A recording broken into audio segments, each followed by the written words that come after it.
everyone, this is Tarun. I hope everybody is doing great, staying at home in this lockdown situation. We all are going through hell. I know it's a difficult time for us, but the only option we have is to hold on. The more we keep patience, the more we indulge into positive things, I think we will come out of it clean and safe. So, okay, coming to why I'm making this video. For a few days, I have come across some institutes, even schools, colleges. They are promoting their online coaching, their online classes. They're promoting. So many of my students called me. Some of them called me for an inquiry to ask, like, why are you not doing online classes? So my answer to them through this video is that why online classes is not going to work for you people. First of all, I am making this video in two languages, English and Hindi. ये मेरा Hindi version होगा इस video का, क्योंकि कई ऐसे लोग होंगे जो इंग्लिश नहीं समझते।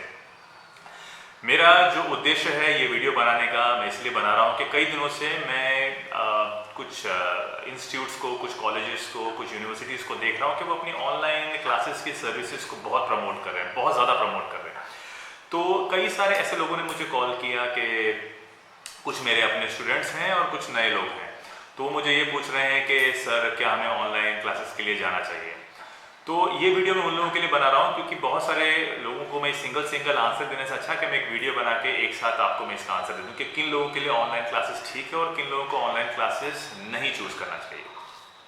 तो मेरा पहला जो आपके लिए आंसर है वो ये है कि आपका अभी लेवल क्या है इंग्लिश का। अगर आप पहले से इंग्लिश थोड़ी बहुत सीख चुके हैं और थोड़ा आपको उसमें इम्प्रूव करना है तो आपके लिए ऑनलाइन क्लासेस ठीक है। लेकिन अगर आप इंग्लिश बिल्कुल नहीं जानते हैं, आपका बेसिक्स ही खराब है, तो मुझे लगता है कि आपको ऑनलाइन क्लासेस से दूर रहना चाहिए। उसमें बहुत सारे रीजंस हैं। जैसे पहला रीज़न ये है कि हम लोग जिस सिचुएशन में आज हैं, हम लोग सारे घर पर बैठे हुए हैं, लॉकडाउन सिचुएशन है और हमारा जो इंटरनेट है वो पहले से बहुत स्लो है। बहुत कम लोग हैं जिनके घर में वाईफाई कनेक्शन है, और अगर वाईफाई कनेक्शन है भी तो भी वो बैंडविड्थ हम लोग शेयर करते हैं, तो वहाँ पर फिर से हमारी स्पीड बहुत कम हो जाती है। मैंने कई बार देखा है, इवन हम कभी हमारे फ्रेंड लोग भी आपस में अगर वीडियो चैट करते हैं, वीडियो कॉन्फ्रेंस करते हैं, कई बार वॉइस ब्रेक हो जाता है, वीडियो क्रैक हो जाता है, ठीक से हमारी आवाज़ नहीं पहुँच पाती है, किसी को हम देख पाते हैं, किसी को नहीं देख पाते हैं। तो ऐसे बहुत सारे इश्यूज़ हमको आते हैं। तो अगर हम वहाँ पर एक ट्रेनिंग कर रहे हैं तो ये सारे डिस्टर्बेंस बहुत मैटर करती है और बहुत तकलीफ हो सकती है आप लोगों को। तो ये पहला मेरा रीज़न हो सकता है कि अगर आपकी स्पीड इंटरनेट की अच्छी नहीं है तो आपके लिए ऑनलाइन कोई मतलब नहीं बनता। और आप क्यों अब इस वक्त इस प्रॉब्लम में फंसना चाहते हैं, मुझे पता है, क्योंकि लॉकडाउन है, 1.5-2 महीने हो चुका है, आप घर पे हैं, आप डेस्परेट हैं कि अब जब लॉकडाउन खुलेगा तो उसके बाद आपने इतना समय पहले से बर्बाद कर दिया, तो अब आप क्या करें। मेरा मानना ये है कि कोई समय बर्बाद नहीं होता है। अगर आप घर पे हैं तो हमारे पास और बहुत सारे ऑप्शंस हैं जहाँ पे हम अपनी इंग्लिश को इम्प्रूव कर सकते हैं। सबसे अच्छा चीज़ जो आज हमारे पास अवेलेबल है वो है इंटरनेट। किसी का स्लो होगा, किसी का फास्ट होगा। आप यूट्यूब में जाइए, यूट्यूब में ऐसे बहुत सारे चैनल्स हैं जो आपकी थोड़ी मोड़ी बेसिक इंग्लिश को क्लियर कर देंगे, वो आप कर सकते हैं। आप अपना घर पे कुछ होमवर्क कर सकते हैं जहाँ पे आप अपनी इंग्लिश को थोड़ा सा बेसिक तो अपने साथ ठीक करें। जैसे कुछ वर्ड्स आप सीख सकते हैं, जिसे हम क्रिया बोलते हैं, वर्ब आप सीख सकते हैं, थोड़े बहुत सेंटेंस कंस्ट्रक्शन आप सीख सकते हैं, कुछ नए शब्द आप सीख सकते हैं ताकि आपकी जो शब्दकोश है, आपकी जो वोकैबुलरी है वो आप डेवलप कर सकें। ये आप कर सकते हैं ताकि जब लॉकडाउन खुले तो आप किसी क्लास जब जाएँ तो वहाँ पे आप थोड़ा सा प्रिपेयर होके जाएं, एकदम आप ज़ीरो नहीं रहेंगे। तो ये आप वहाँ पे कर सकते हैं। अब आते हैं दूसरे क्वेश्चन की तरफ कि ऑनलाइन क्लास अगर हम चूज़ करें तो हमको बेनिफिट कब होगा। अगर एक ट्रेनर है वो किसी एक स्टूडेंट को पढ़ाता है तो वो पूरी तरह उस पर फोकस कर सकता है, वो ज़्यादा समय दे सकता है।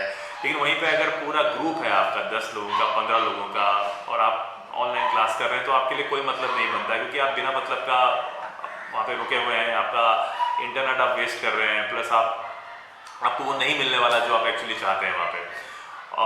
और समय की भी तो पाबंदी होती है। नॉर्मली देखा मैंने, जो भी हमारे ऐप्स होते हैं उनका एक टाइम लिमिट होता है, 1 घंटे का, 1.5 घंटे का। तो ये सब चीज़ों की वजह से प्रॉब्लम हो सकती है। कुछ लोग डिस्कनेक्ट हो जाते हैं, फिर से उनको कनेक्ट करना, तो ये सारी इश्यूज़ आपको आती हैं जब आप ऑनलाइन क्लासेस के लिए जाते हैं। तो अब नेक्स्ट क्वेश्चन आता है कि आपके सामने ये बार बार ये ऑनलाइन क्लासेस के जो एड्स हैं ये क्यों आ रहे हैं। तो हमको पहले समझना पड़ेगा ये इसलिए आ रहे हैं क्योंकि अब हम लॉकडाउन में हैं, हमारे पास या उन क्लासेस के पास वो ऑप्शन नहीं है कि वो फिजिकली क्लास कंडक्ट कर सकें। उनके अपने एक्सपेंसेस हैं, उनको रेंट पे करना होगा, उनके ट्रेनर्स की सैलरी देनी होगी। तो ये निकालने के लिए एक ही ऑप्शन बचता है कि वो लोग ऑनलाइन क्लासेस कंडक्ट करें। वो इसलिए नहीं कर रहे हैं कि आपको बेनिफिट दें, वो अपने आप के बेनिफिट के लिए कर रहे हैं। तो मैं नहीं चाहूँगा कि इस सिचुएशन में आप लोग फंसें और आप अपना पैसे बर्बाद करें। कुछ समय की बात है, ये समय निकल जाएगा। आप सेल्फ लर्निंग कीजिए, थोड़ा इम्प्रूव कीजिए, उसके बाद आप किसी भी क्लास को ज्वाइन कीजिए, उससे आपको बेनिफिट मिल जाएगा। सो यही बोलना था मेरा इस वीडियो से कि आप इस ट्रैप में ना फंसें और आप बचे रहें, और जब समय आएगा तो आप किसी भी क्लास को ज्वाइन कीजिए और अपनी इंग्लिश या कोई भी लैंग्वेज को आप सीख सकते हैं। तो मैं तो बिल्कुल भी आप लोग को एडवाइस नहीं करूँगा कि आप किसी ऑनलाइन चक्करों में फंसिए। आप वेट कीजिए, सेल्फ लर्निंग कीजिए, उसके बाद जब ये प्रॉब्लम खत्म हो जाएगा तब आप किसी क्लास को ज्वाइन कर लीजिएगा। आपको अगर कोई क्वेश्चंस होगा तो आप मुझसे पूछ सकते हैं। I am always open to that. Okay, thank you so much.